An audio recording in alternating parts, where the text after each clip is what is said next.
Enkya ya leero poliisi mu kibuga ky'Empigi kabuze katabi babigume n'abatuuze abavudde e Butambala nga beekalakaasa era nga bawakanya ekyokuddamu okubala obulubomba omukyala owa disitulikiti y'e Butambala.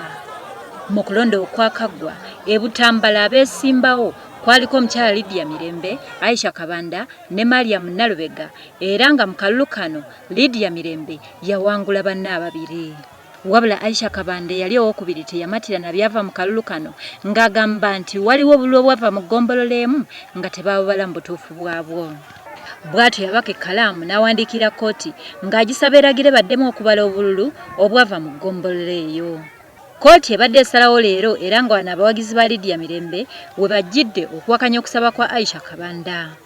Bano batukidde ku kkooti nga bakutte ebipande n'okulekaanira waggulu nga basaba omulamuzi aleme kukkiriza kuddamu kubala bululu buno ng'era bo bagamba nti omuntu waabwe yawangula mu bulambulukufu.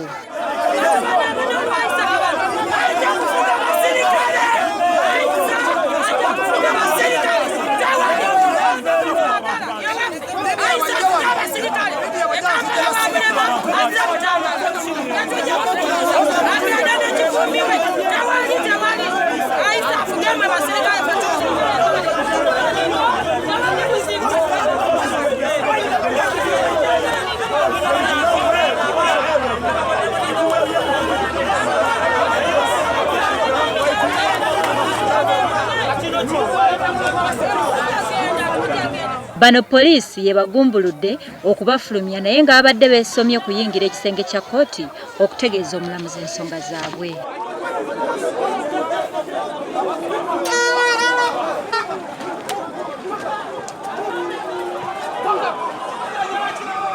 Aisha Kabanda ayagala wabeewo okuddamu okubala obululu obwava e Budde okusobola okulaba omugatte gw'obululu bwonna mu disitulikiti y'e Butambala.